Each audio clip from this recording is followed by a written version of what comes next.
यमुनतीरावनचारी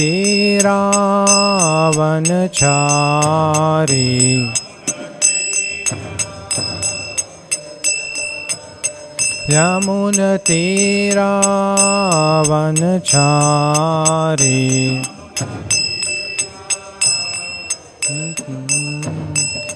जय राधा माधवा कुंज बिहारी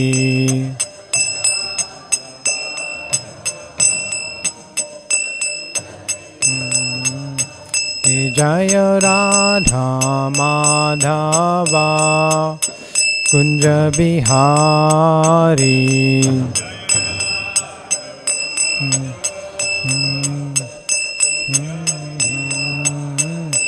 जय गोपी जन वल्लभा गिरिवरधारी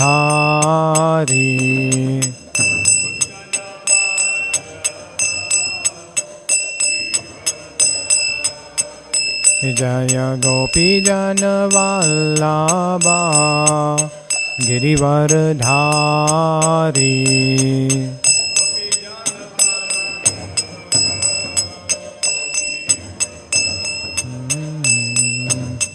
यशोदनंदन ब्रज जन रंजन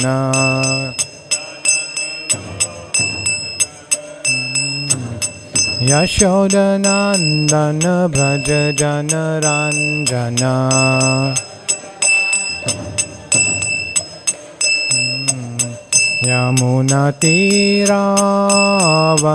यमुनतीरावनचारी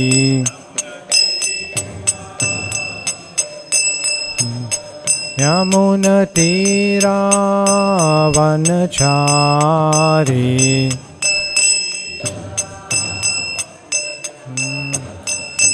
जय राधा माधवा कुंज बिहारी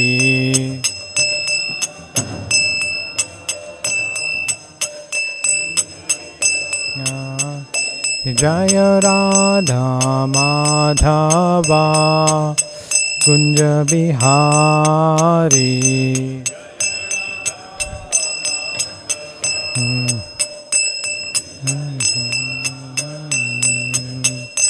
हरे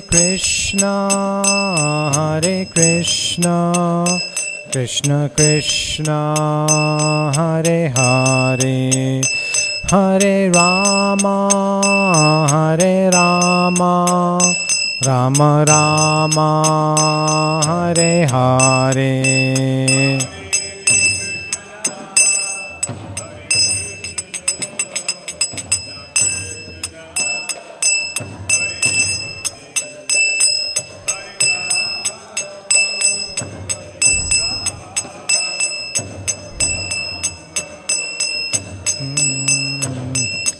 हरे कृष्णा कृष्ण कृष्णा हरे हरे हरे रामा राम राम हरे हरे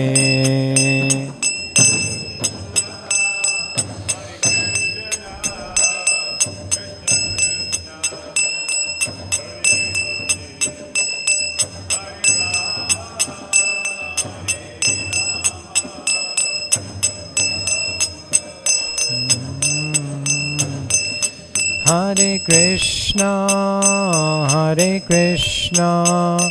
कृष्ण कृष्णा हरे हरे हरे रामा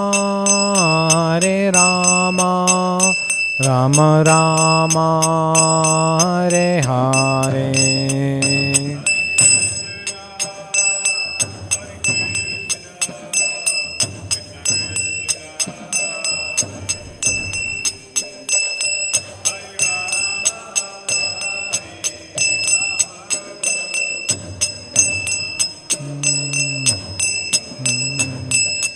हरे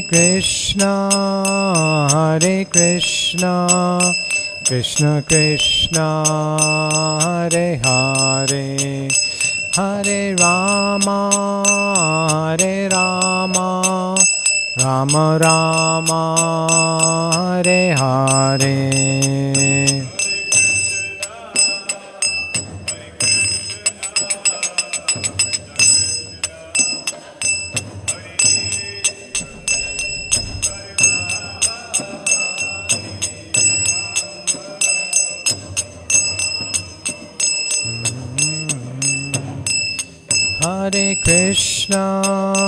Hare Krishna, Krishna Krishna, Hare Hare, Hare Rama, Rama Rama, Hare Hare.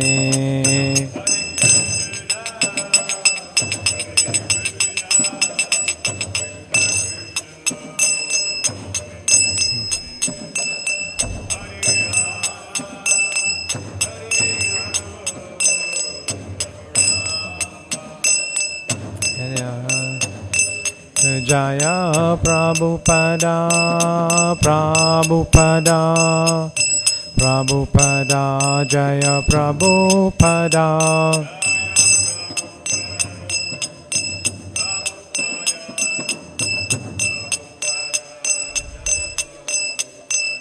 Jaya Prabhupada, Prabhupada, Prabhupada, Jaya Prabhupada.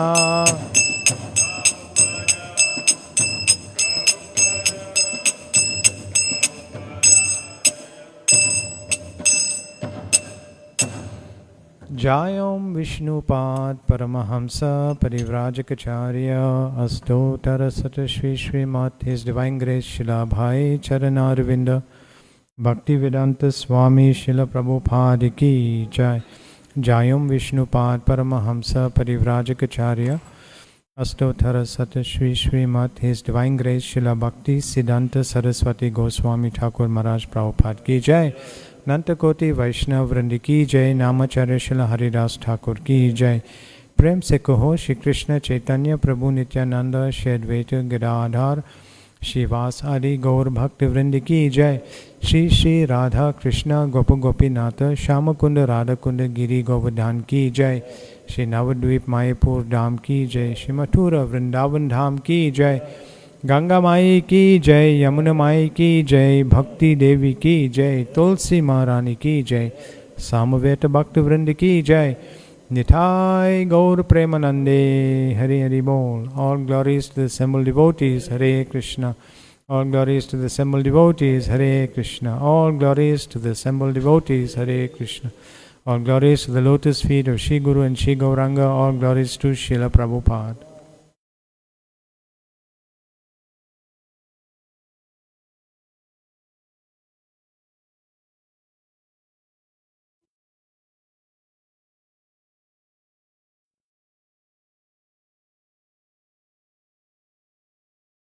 Hare Krishna.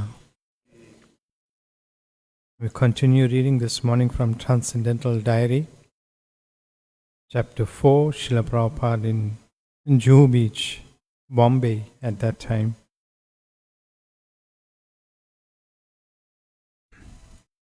December 20th, 1975. Om Agyana Timirandasya Gyananjana Shalakaya Chakshurulmilitam Yena Tasmai Shri Guruve Namaha.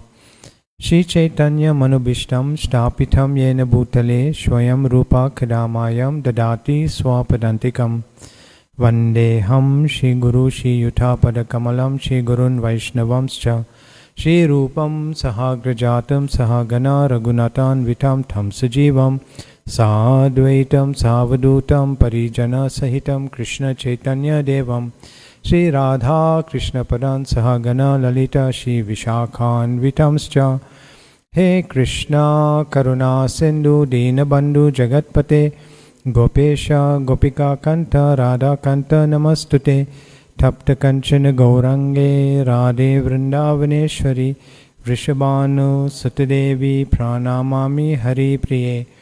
Nama Om Vishnu Padaya Krishna Prastaya Bhutale Shrimate Bhaktivedanta Swamin Iti Namine Namaste Saraswati Deve Gauravani Pracharine Nirvishesha Sunyavadi Paschetta Dishatharine Vancha Kalpatarubhyascha Kripa Sindhubhyevacha Patitanam Pabhinebhyo Vaishnavabhyo Namo Namaha Jai Shri Krishna Chaitanya Prabhu Nityananda Shri Advaita Gadadhar Shivasari Gaura Bhaktivinoda Hare Krishna, Krishna Krishna, Hare Hare, Hare Rama, Rama Rama, Hare Hare.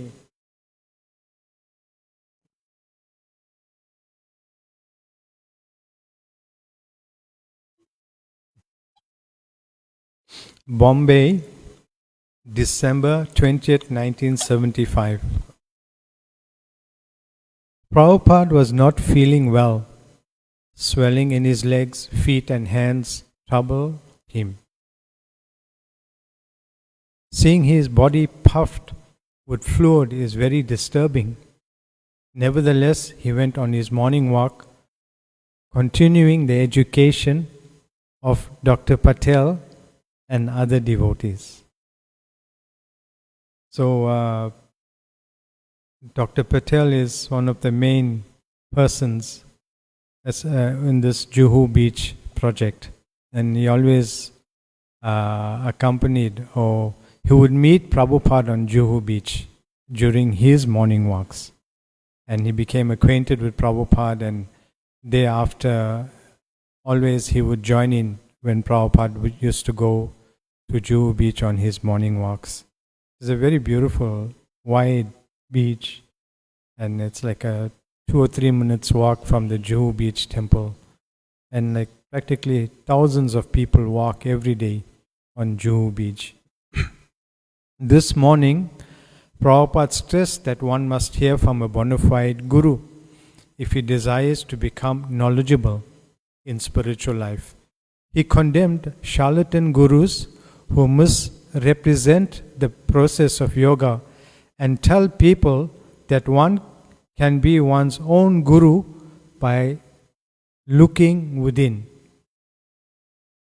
Prabhupada responds, if there is no need of guru, Prabhupada said sharply, why are they writing books to tell people? As soon as you tell someone something, that is guru. And we'll find in this conversation that Prabhupada is having,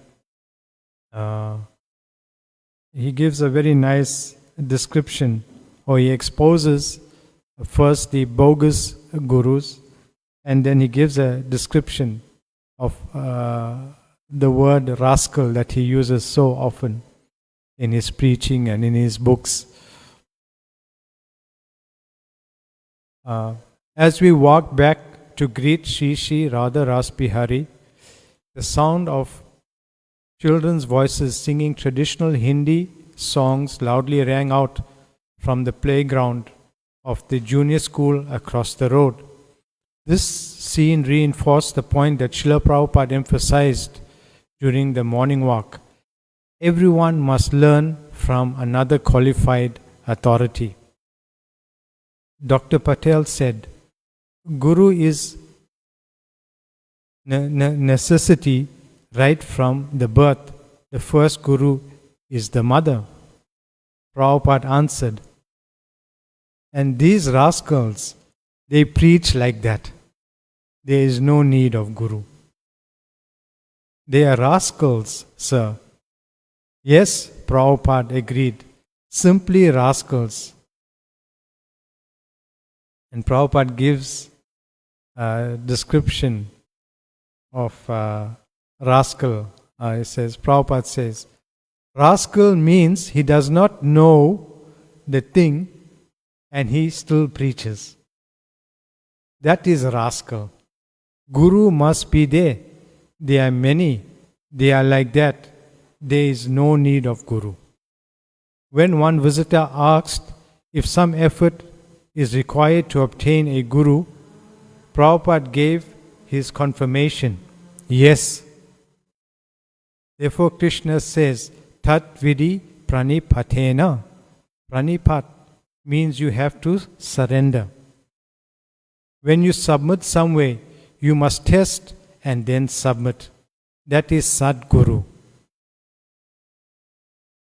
They say, sir, Dr. Patel said, if you are very sincere, then Sadguru comes automatically to you, as you have come to us.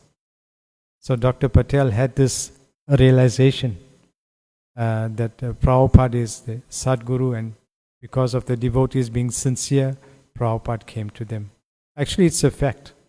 When you look at Prabhupada, he went to America and he was canvassing.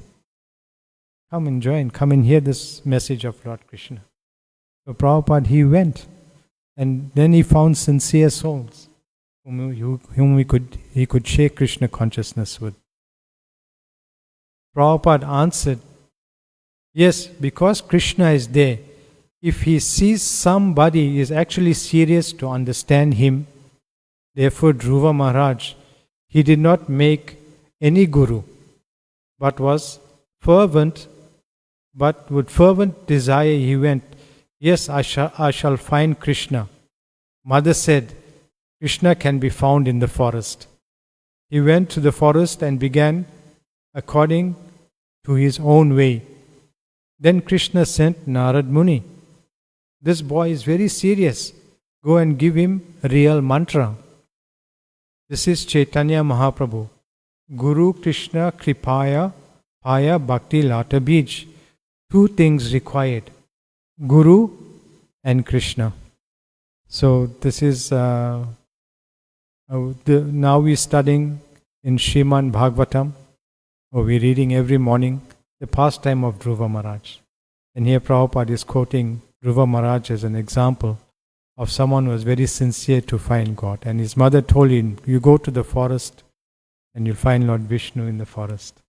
So he was determined, a 5-year-old boy. Prabhupada uses the example of Dhruva Maharaj, of one who was very sincere. During his massage, I pressed gently on Prabhupada's foot with my thumb to show him the swelling. It left an indentation for several minutes. Prabhupada said this was due to uremia, a toxic condition caused by waste products in the blood, normally eliminated in the urine. It makes it very difficult for him to climb the steps to his apartment when returning from the temple. Yet he tolerates the inconvenience without complaint and dismisses the sight of the dent with a smile and a shake of his head. So we can also see here that Prabhupada could understand the conditions that he was experiencing because he was a pharmacist. So he knew everything. And the other point is, what the devotees notice is how Prabhupada tolerated. Although he was suffering so much, he simply tolerated. Despite not feeling well, Srila Prabhupada went to an outside engagement in the evening. It was held on the 21st floor of a block of flats, the home of a wealthy and influential life member.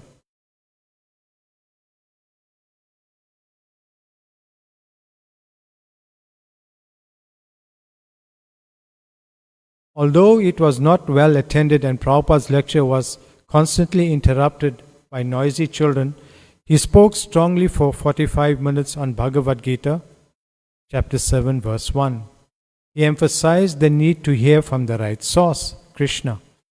As usual in preaching to a mainly Indian audience, Prabhupada kept the central theme of Dharma, real religion, what it constitutes, and the duty of those who have the good fortune to understand it. It was late when we left, and after a long drive home, Prabhupada revealed that he felt too ill to continue going out on so many programs. He said he wants at least 1 week of complete rest. He will not even take morning walks, and he wants to eat only fruit, milk, and khichdi. He looks exhausted and frail, but we were unable to help him in any useful way. Arrangements are being made to go to Australia for the Ratha Yatra on January 10th, but our plans might have to change due to Prabhupada's ill health. Moreover, some difficulty has arisen regarding Prabhupada's visa. We go on to the next day, December 21st, 1975. There was no morning walk today. Missing Prabhupada on the beach, Dr. Patel arrived at his apartment with his son. He took a cardiograph reading and gave Prabhupada some pills. His diagnosis is high blood pressure. Prabhupada rested. He didn't take breakfast and ate only a morsel of lunch, complaining of dizziness from the medicine. He remarked that modern drugs are medicines for the demons. Prabhupada rarely goes to a doctor. Although if by some arrangement one comes to him, he doesn't refuse their help. Disease is to be treated, of course, but as far as he is concerned, chanting Hare Krishna is the best cure. In the evening, he felt better and ate some guava, 3 parathas, and a sabji Harikesh cooked for him. As part of his cure, Prabhupada told us that for at least 1 week he wants to be free of appointments and visitors. Harikesh is doubtful that we will be able to enforce this rule. Prabhupada is too enthusiastic to preach to any and too kind to turn away unexpected visitors. December 22nd, 1975. Very special day. Today is Srila Bhaktisiddhanta Saraswati Thakur's disappearance day. Srila Prabhupada is feeling a little stronger, but the morning walk was again cancelled. He fasted until noon. So 1975, Prabhupada was around 78 or 79 years old. Still he kept his half-day fast for the disappearance day of his Guru Maharaj, Srila Bhaktisiddhanta Saraswati Thakur. He fasted until noon when there was a huge feast for the devotees.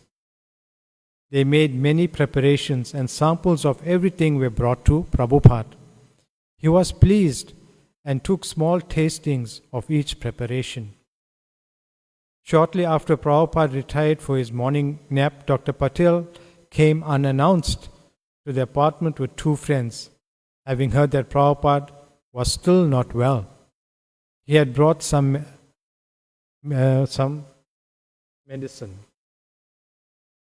However, I had to refuse him. That means Hari Sauri Prabhu. He at that time was the guard for Prabhupada, so no one could enter Prabhupada's room when Prabhupada was resting or when he was not taking visitors.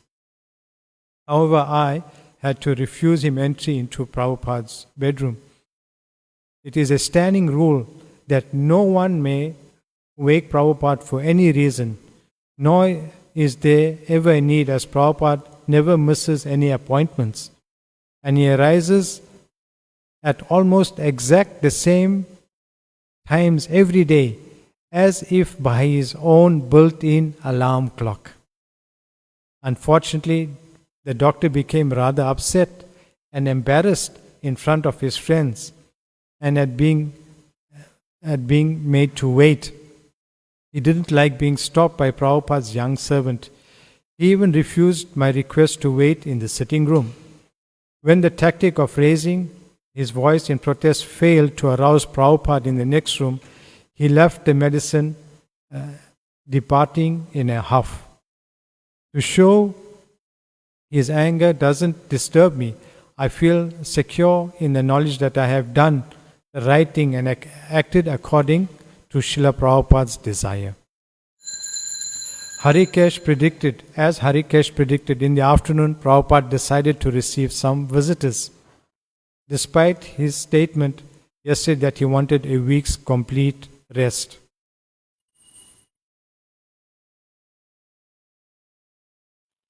Shri Shri Radha Radhanath ki jai, Giriraj Govardhan ki jai, Gaur Hari ki jai, Tulsi Maharani ki jai, Guru Parampara ki jai, Srila Prabhupada ki jai.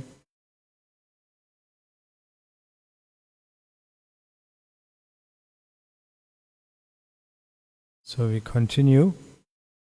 One of the visitors was a disciple of a well-known impersonalist. The lady unabashedly glorified a guru and began spouting his philosophy. Perhaps the disappearance day of Srila Bhakti, of Srila Prabhupada's own Guru Maharaj, was not the best time for her to come. Prabhupada immediately countered nearly every comment she made. Using sharp logic and common sense, he did not hesitate to point out the defects of her Swami's philosophy. He especially attacked the Swami's commentary on the Bhagavad Gita.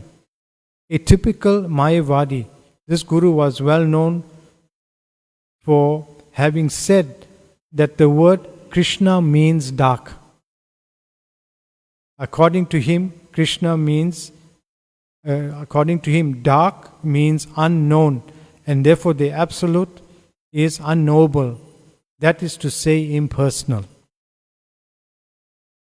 If dark is unknown, Prabhupada said, or if Krishna is unknown, then why does he, her Guru, bother to comment on Krishna's words in the Bhagavad Gita? Why does he comment on that which he does not know? Therefore, only the Bhakta, only the devotee can comment on the Bhagavad Gita, not others. Because Krishna says, Bhaktya mam abhijananti yavan yas chashmi tattvaha. To the devotees I am to be known. After the lady left, Prabhupada told us that her Swami is well known for having affairs with his secretaries and wealthy widow followers. This is a common thing, unfortunately. And so Prabhupada knew everything. Despite his health, Prabhupada still received his mail. A very encouraging letter came from Ridhayananda Goswami. He reported that the devotees in Sao Paulo, Brazil, have purchased a bus for $40,000 and are fitting it as a traveling temple. With Sri Sri Gaur Nitai installed, they plan to tour the country. He also submitted 3 poems for Prabhupada's approval. The first 2 described a painful entanglement in material life. The third was a plea for release, and some of the stanzas went. So I'll read this. It's a very nice poem, but Prabhupada, he suggested one correction. It is very important for us. Oh, your Lordship Krishna, please hear me, your devotee calling so sadly. He forgot your lotus feet. Now he is lost. He has met defeat. O greatest of persons, please see me. Your devotee is falling so badly. To enjoy this world he tried. Now let it be rectified. Oh please, Radharani, take pity. A devotee is trapped in the city. The 9 gates are robbing him. Take pity. He hears the end. So Prabhupada's comment to this stanza of the poem. Prabhupada heard them appreciatively and replied, the poem is very nice. However, one should not think of himself as a devotee. The poem 3 should read, your servant calling so sadly, your servant falling so badly. So Prabhupada wanted the word devotee to be changed to servant. A servant trapped in the city. Prabhupada says, one cannot call himself a devotee. but servant he can call himself always. Your bus program sounds nice, it is approved by me. So I remember once, a very long time ago, His Holiness J. Advaita Swami visited South Africa, and there was one devotee who was introducing him, maybe here at the temple or at one of the programs. And this devotee was saying that His Holiness J. Advaita Swami became a devotee in 1968 in New York. And immediately His Holiness J. Advaita Swami stopped him and says, "When I become a devotee, I will let you know." Something that I remember quite vividly. And when I read this, and I thought of that. When I become a devotee, I'll let you know. And here Prabhupada said that we should not call ourselves devotees, but we should always call ourselves servants.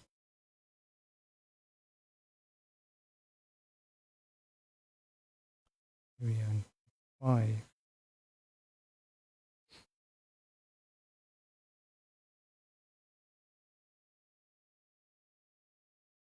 So we'll continue. Prabhupada now is attending the program for Srila Bhaktisiddhanta Saraswati Thakur's disappearance day. In the evening, Prabhupada went down to the temple for a special program including Pushpanjali, the offering of flowers to his Guru Maharaj. The audience was not very large, a small core of active life members, friends and well-wishers of ISKCON, who have become attracted by Prabhupada and his pure and direct preaching, impressed by the results of Krishna consciousness.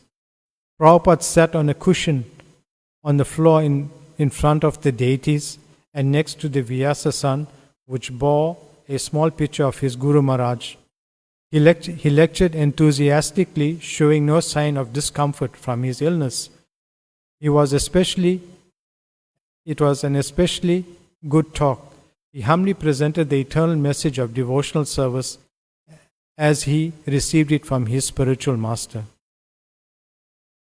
We spent the afternoon discussing the Swami, to whom the Bhagavad Gita and Krishna was unknown, and speaking as a representative of one to whom the Lord most surely is known. He lectured on a verse that gave Krishna himself the final say. Bhagavad Gita chapter 16 verse 7. There are two kinds of men, Prabhupada said, Asura and Deva. All throughout the universe, there are two classes of men. One who knows his relationship with God, he is called Deva. And one who does not know, just like an animal, they are called Asura. There is no particular caste or creed. And here is a caste of Asura called Deva or Deva. No. Anyone who knows what is God and his relationship with God, Sambandha, and then works according to that in that relation and achieves the goal of life, he is called Deva or Devata. And one who does not know this, what is the goal of life, what is God, what is my relationship with God, that is Asura. And this is the purpose of the Krishna consciousness movement, is to raise the Asuras to become Devatas, to become godly.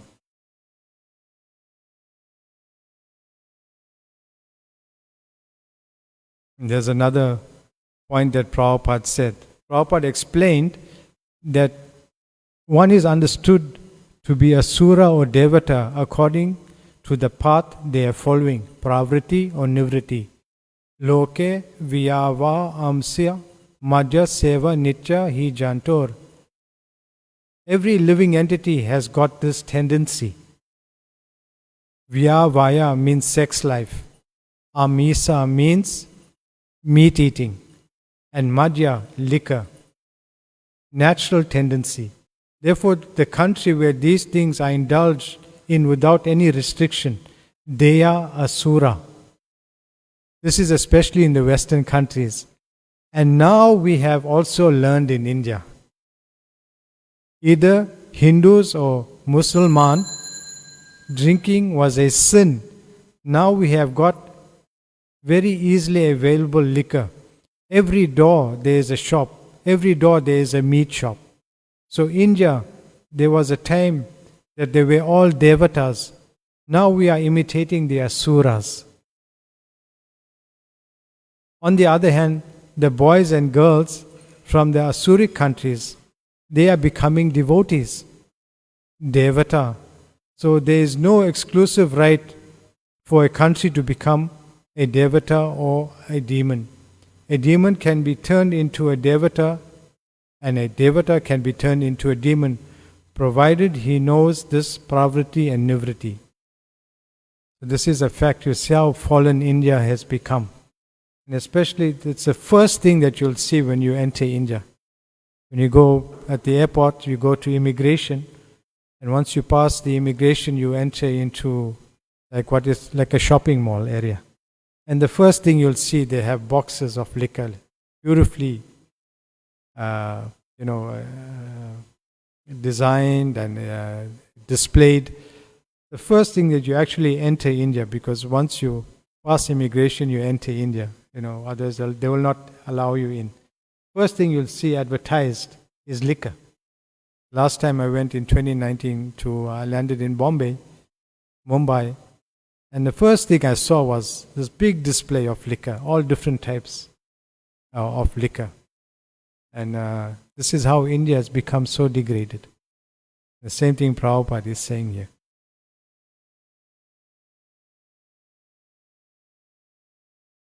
So Prabhupada speaks about his Guru Maharaj. So Krishna has described everything in Bhagavad Gita. And today, this night, we are trying to explain the mission of Krishna, because the same mission is being carried out by us beginning from Brahma. And today is a special day, the disappearance day of my Guru Maharaj, Bhaktisiddhanta Saraswati Goswami. This Krishna consciousness movement is so beneficial that he wants to benefit the whole human society. How to stop this process of repetition of birth, death, old age and disease. My Guru Maharaj also came for this purpose, and we are also trying to follow his footsteps. And we are teaching our disciples to do the same thing. This is not a new movement or some invented ism. It is old, at least 4,000 or 5,000 years.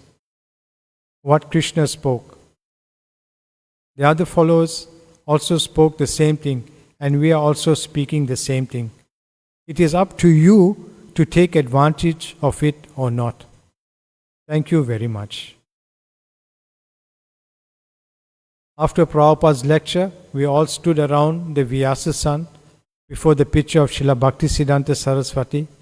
We responsibly called out the pranam mantras following the lead of Lokanath Swami and offered flowers. Afterwards, we had a lively kirtan, Guru Puja, before Prabhupada returned upstairs. So this is the same process we follow on the appearance and disappearance day. With great satisfaction, he took some Mahaprasadam that had been offered this evening to his Guru Maharaj. He also had Harikesh make kachoris. To see him eat healthily is a good sign that his health is improving.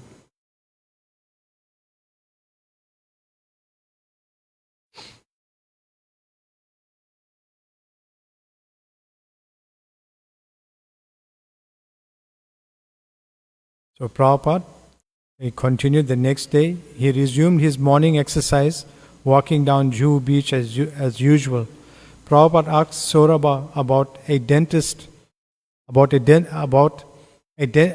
dentist interested in opening a clinic in the new temple compound. Saurabh explained that the man had seen the floor plan, which includes a room for medical use, and immediately proposed that he use it to give free treatment to the devotees. Let's hear Prabhupada's response to this, about having a medical center at the new complex, at the new temple. Prabhupada did not approve. No, there would be no medical service in the building. Lokanath Swami asked if medical facilities should be set up on another part of the land. Prabhupada replied, that we shall do at our convenience. It is not very urgent. When there is spare room, then medical service is to cure material disease, this temporary headache and stomach ache. There are so many medical services for all these things, but where is the medical service for curing bhava roga, material disease? That is wanted. Medical service does not give any guarantee that there will be no more disease. Our service is to guarantee that there will be no more birth, death, old age and disease. That is the difference. Pausing for a moment, he recalled his recent trip to Africa. In Mauritius, I was suffering so much from dental pain. I never went to the dentist. I invented my medication and cured it. And here we'll find that Prabhupada is stressing more preaching in saying this. Where is the medical service for curing bhava roga, material disease? That is wanted. Medical service does not give any guarantee that there will be no more disease. So our preaching is the real medication. We should understand, we should simply accept whatever happens to this body. We should do the needful to take care of this body. But our goal is to become free from this body, from the bodily concept of life. And here we find in Mauritius, Prabhupada, he shared his formula for this toothache that he had. And thereafter all the devotees tried it and they were making their own little toothpaste and using it. He grinned when Harikesh assured him, oh yes, the best. Lokanath Swami voiced what we all felt. You are perfect in all respects. You are your own doctor. Prabhupada humbly responded, I am not doctor, but I have created many doctors. That's all of you. Because you are going out and helping people. You are helping them to come out of the material disease.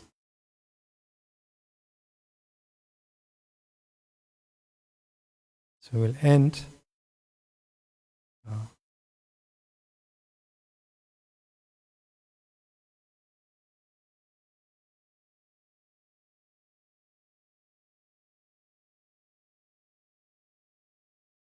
We had a long discussion about the relationship between Lord Vishnu and Lord Shiva. At one point, the famous battle between Banasura and Krishna was mentioned, where the ultimate weapons of Lord Shiva and Lord Vishnu were pitched against each other. The Shiva Jwara was intense heat, but the Vishnu Jwara which generated intense cold, was the victor.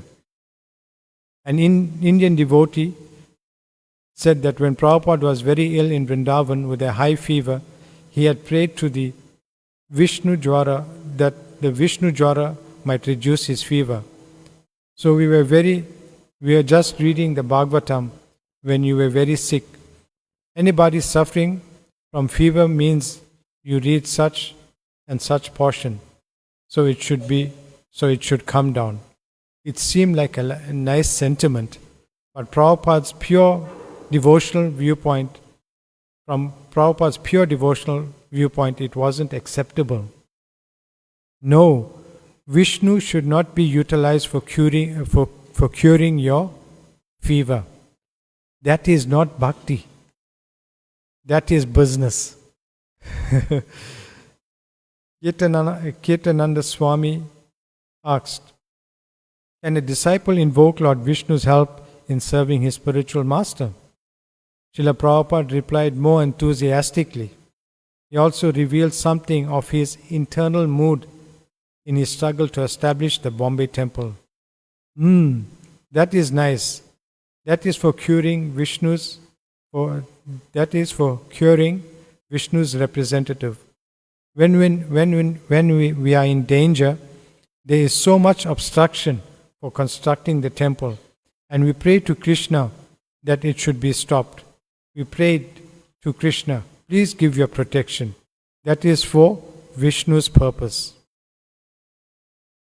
As we walked along the firm, so they continued with the morning walk.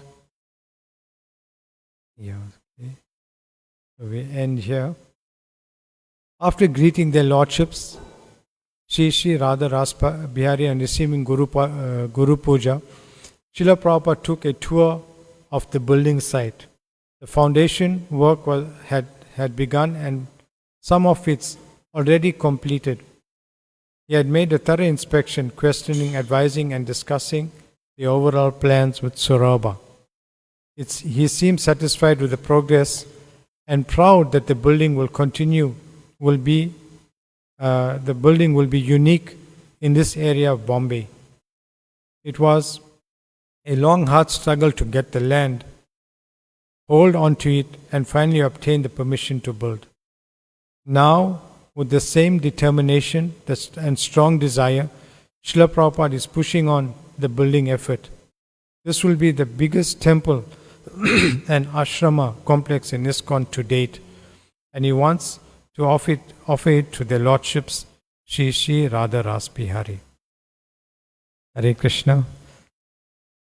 It's like 4 days, but so much we can learn from this.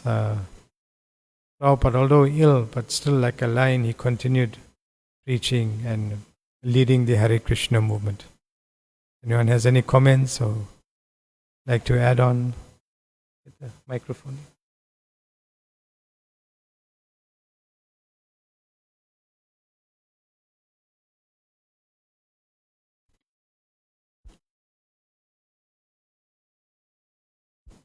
Thank you, Radhika Jivan. Hare Krishna.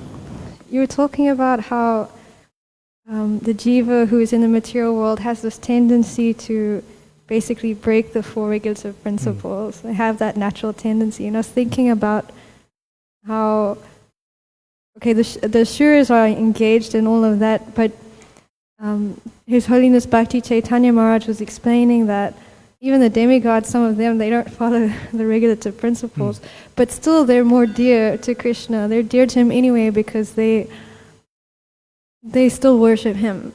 But then beyond that is a devotee, I guess, who's just surrendered to their spiritual masters, and in pleasing their spiritual masters by seriously following, they're even more dear to Krishna, because he was explaining that in Kali Yuga, the main reason there's so much quarrel and hypocrisy is because people don't follow the four regs.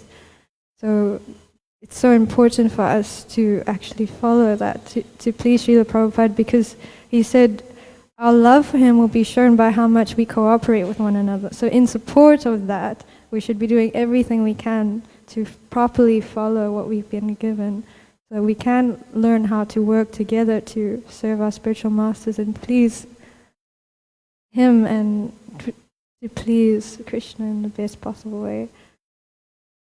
Thank you. I was also thinking about, there was one devotee, a disciple of Srila Prabhupada, her name was Radhakund, and when she was in India she had typhoid fever and they didn't have medicine, and she had such a high fever that she was about to leave her body actually. But then Srila Prabhupada had come to visit, and he asked where she was, but the devotee said, she's dying, Srila Prabhupada. But when they went to her and they said, oh, Srila Prabhupada wants to see you, this was not possible. She was about to die. When she got out of bed and she ran to Srila Prabhupada because she was so happy just to see Prabhupada, and her fever broke.